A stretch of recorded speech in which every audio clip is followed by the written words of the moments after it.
شروع اللہ کے نام سے جو رحمان و رحیم ہے۔ نون، قسم ہے قلم کی اور اس چیز کی جسے لکھنے والے لکھ رہے ہیں، تم اپنے رب کے فضل سے مجنون نہیں ہو، اور یقیناً تمہارے لیے ایسا اجر ہے جس کا سلسلہ کبھی ختم ہونے والا نہیں، اور بے شک تم اخلاق کے بڑے مرتبے پر ہو۔ ان قریب تم بھی دیکھ لو گے اور وہ بھی دیکھ لیں گے کہ تم میں سے کون جنون میں مبتلا ہے۔ تمہارا رب ان لوگوں کو بھی خوب جانتا ہے جو اس کی راہ سے بھٹکے ہوئے ہیں، وہی ان کو بھی اچھی طرح جانتا ہے جو راہ راست پر ہیں۔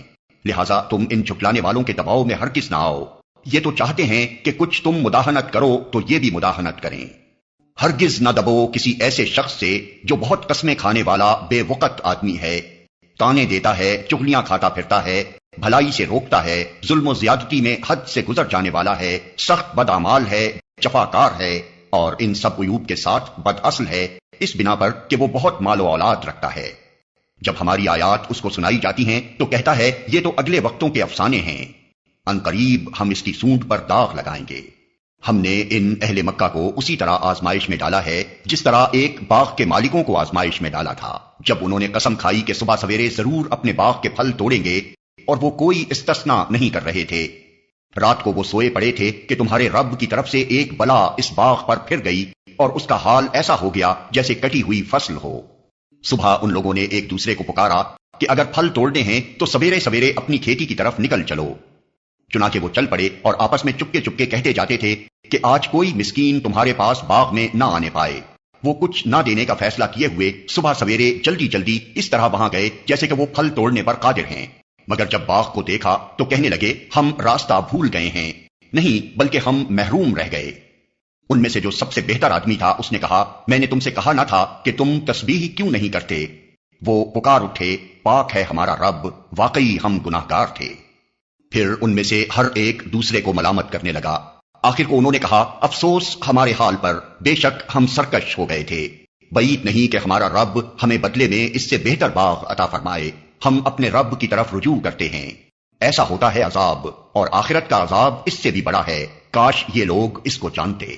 یقیناً خدا ترس لوگوں کے لیے ان کے رب کے ہاں نعمت بھری جنتیں ہیں۔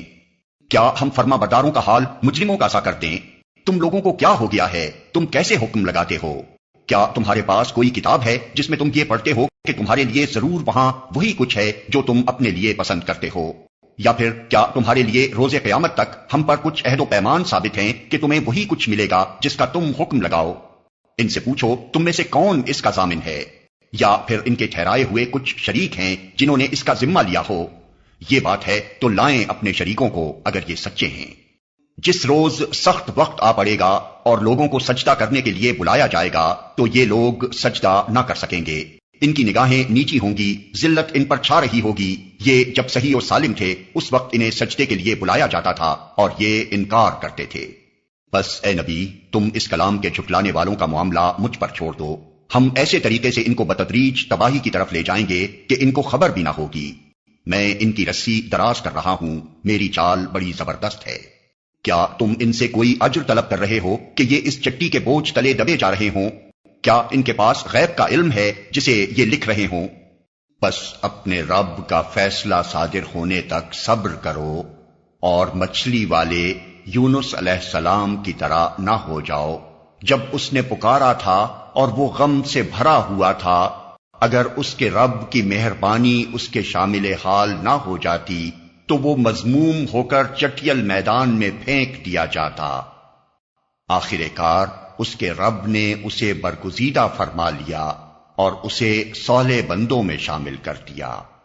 جب یہ کافر لوگ کلام نصیحت قرآن سنتے ہیں تو تمہیں ایسی نظروں سے دیکھتے ہیں کہ گویا تمہارے قدم اکھاڑ دیں گے، اور کہتے ہیں کہ یہ ضرور دیوانہ ہے، حالانکہ یہ تو سارے جہان والوں کے لیے ایک نصیحت ہے۔